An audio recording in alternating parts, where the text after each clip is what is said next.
आकाशवाणी भोपाल से प्रस्तुत है झाबुआ जिले की चिट्ठी। आलेख हरीश कुमार यादव, वाचन स्वर प्रशांत सिंगर। झाबुआ जिले की पेटलावद विधानसभा से नवनिर्वाचित विधायक निर्मला भूरिया को मुख्यमंत्री डॉक्टर मोहन यादव के मंत्रिमंडल में शामिल किया गया है। मंत्री बनने के बाद पहली बार झाबुआ दौरे पर आई निर्मला भूरिया का जगह जगह ढोल नगाड़े और आतिशबाजी के साथ भव्य स्वागत किया गया। पिछले महीने आए चुनाव नतीजों में निर्मला भूरिया पेटलावद विधानसभा से निर्वाचित हुई। उन्होंने अपने निकटतम प्रतिद्वंदी कांग्रेस के वाल सिंह मेड़ा को 5,647 मतों से हराया। पिछली 3 दिसंबर को पॉलिटेक्निक कॉलेज झाबुआ में जिले के 3 विधानसभा क्षेत्रों के मतों की गिनती विधानसभा क्षेत्रवार बनाए गए मतगणना कक्षों में की गई थी। झाबुआ विधानसभा सीट से कांग्रेस प्रत्याशी डॉक्टर विक्रांत भूरिया अपने निकटतम प्रतिद्वंदी भारतीय जनता पार्टी के भानु भूरिया से 15,693 मतों से विजयी रहे। वहीं थांदला में कांग्रेस प्रत्याशी वीर सिंह भूरिया ने भारतीय जनता पार्टी के कल सिंह भाभोर पर 1,340 मतों से जीत हासिल की। झाबुआ जिले में 13 पंच, 2 सरपंच और 1 जनपद पंचायत सदस्य के चुनाव के लिए उपचुनाव कराए जाएंगे। कार्यक्रम के अनुसार मतदान 5 जनवरी को प्रातः 7 बजे से दोपहर 3 बजे तक किया जाएगा। मतदान समाप्ति के तुरंत बाद मतदान केंद्रों पर पंच के पदों की गणना होगी। सरपंच, जनपद पंचायत सदस्य और जिला पंचायत सदस्य की विकासखंड मुख्यालय पर ईवीएम से मतों की गणना 9 जनवरी को प्रातः 8 बजे से शुरू होगी। सभी गणना के परिणामों की घोषणा 11 जनवरी को प्रातः 10:30 बजे की जाएगी। पिछली 17 दिसंबर को सांसद गोमान सिंह डामोर और विधायक निर्मला भूरिया ने विकसित भारत संकल्प यात्रा का पेटलावद की ग्राम पंचायत रायपुरिया में शुभारंभ किया। मेरी कहानी मेरी जुबानी के तहत स्वास्थ्य विभाग के आयुष्मान कार्ड के लाभार्थियों, उद्यान विभाग में सोया मिल्क पाउडर गतिविधि के लाभान्वित कृषकों, पंचायत विभाग के मनरेगा अंतर्गत नंदन फलोद्यान हितग्राहियों और कृषि विभाग की प्राकृतिक खेती का लाभ लेने वाले कृषक हितग्राहियों ने अपने अनुभव सभी के साथ मंच पर इस दौरान साझा किए।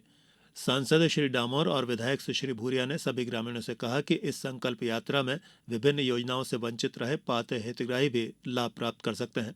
झाबुआ जिले में रबी फसलों की बोनी के लिए 1,25,691 हेक्टेयर रकबे का लक्ष्य तय किया गया है, जिसमें से 1,20,000 हेक्टेयर में बुआई का कार्य संपन्न हो चुका है। इसमें मुख्य रूप से गेहूं 91,840 हेक्टेयर, चना 19,395 हेक्टेयर तथा मक्का 7,816 हेक्टेयर में लिया गया है।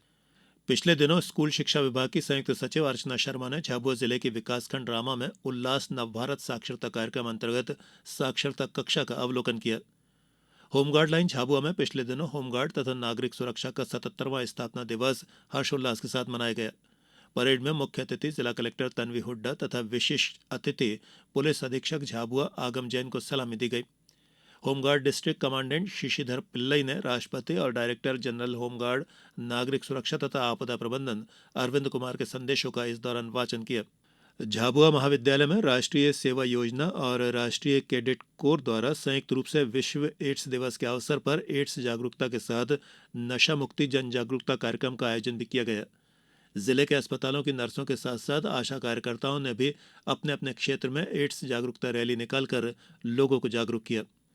झाबुआ जिले में नेशनल लोक अदालत में कुल 14 पारिवारिक मामलों में समझौता हुआ, जहां पति पत्नी राजी खुशी न्यायालय से प्राप्त न्याय प्रतीक के रूप में फलदार पौधे लेकर अपने अपने घर गए। इस लोक अदालत के लिए जिला न्यायालय झाबुआ, पेटलावद और थांदला हेतु कुल 15 खंडपीठ का गठन किया गया था। 15 खंडपीठ में न्यायालय के कुल प्रकरणों 1,539 में से 311 प्रकरणों का निराकरण हुआ, जिसमें 1,000 से ज्यादा व्यक्ति लाभान्वित हुए और लगभग 5 करोड़ रुपए की अवार्ड राशि विभिन्न मामलों में दी गई। झाबुआ जिला पंचायत की पंचायतों में मनरेगा के तहत श्रमिकों के खाते उनके आधार से लिंक नहीं करवाने पर 5 सचिवों को निलंबित किया गया है। झाबुआ जिले के सभी ग्रामों में पेयजल स्रोतों का जल परीक्षण कर और जल गुणवत्ता का पता लगाने के साथ साथ असुरक्षित पेयजल को ग्रामीणों द्वारा पीने के उपयोग में न लाने की जानकारी देकर जागरूक किया गया।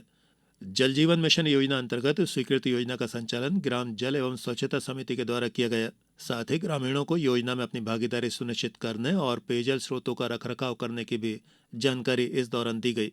इसके साथ ही झाबुआ जिले की चिट्ठी समाप्त हुई।